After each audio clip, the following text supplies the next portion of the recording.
안녕하세요. 말씀 베이커리 403번째 시간 기도하심으로 시작하겠습니다. 거룩하신 주님 감사합니다. 주님의 말씀을 묵상합니다. 성령님께서 말씀에 조명이 되어 주시옵소서. 우리 주 예수 그리스도님의 이름으로 기도합니다. 아멘. 네, 오늘 보실 말씀은 누가복음 9장 37절에서 50절까지의 말씀입니다. 다음날 그들이 산에서 내려오니 큰 무리가 예수님을 맞이하였다. 그런데 무리 가운데서 한 사람이 소리를 크게 내서 말하였다. 선생님, 내 아들을 보아주십시오. 그 아이는 내 외아들입니다. 귀신이 그 아이를 사로잡으면 그 아이는 갑자기 소리를 지릅니다. 또 귀신은 아이에게 경련을 일으키고 입에 거품을 물게 합니다. 그리고 아이를 상하게 하면서 좀처럼 떠나지 않습니다. 그래서 선생님의 제자들에게 귀신을 내쫓아달라고 청하였으나 그들은 해내지를 못합니다. 예수님께서 대답하셨다. 아, 믿음이 없는 삐뚤어진 세대여, 내가 언제까지 너희와 함께 있어야 하며 너희를 참아줘야 하겠느냐. 내 아들을 아이로 데려오너라. 아이가 예수님께로 오는 도중에도 귀신이 그 아이를 거꾸로 틀리고 경련을 일으키게 하였다. 예수님께서는 그 악한 귀신을 꾸짖으시고 아이를 낫게 하셔서 그 아버지에게 돌려주셨다. 사람들은 모두 하나님의 위대한 능력을 보고 놀랐다.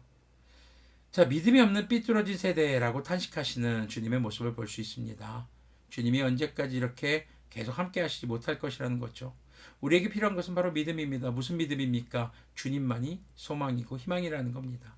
귀신 들린 아이, 어쩌면요 현대인들이요 정말 이런 악한 영에 사로잡혀 있는 것은 아닌지도 모르겠습니다.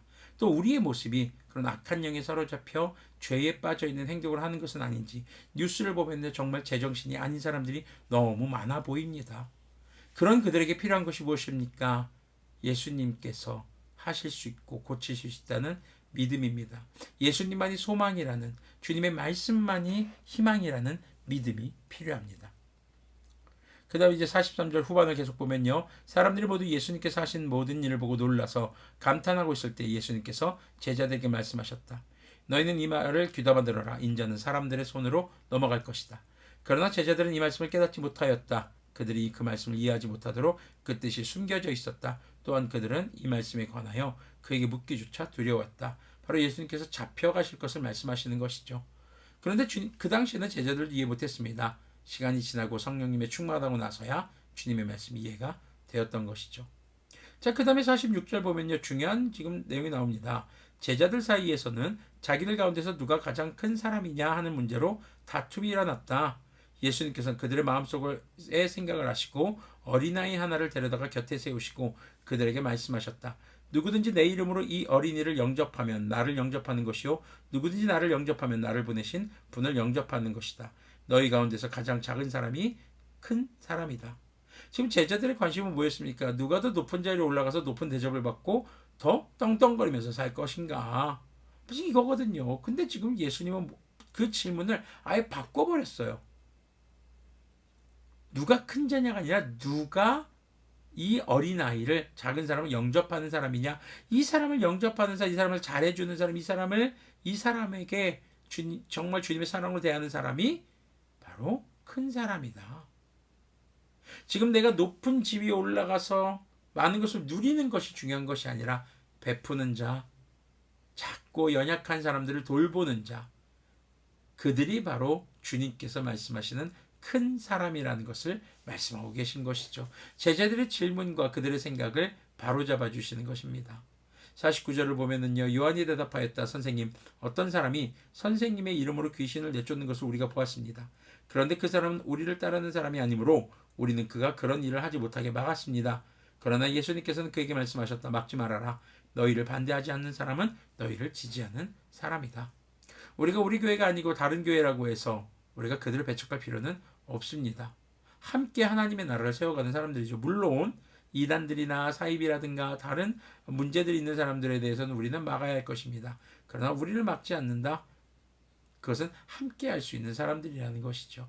그래서 그리스도인들은 합력해서 선을 이루어가야 하는 사람들인 것을 기억해야 할 것입니다.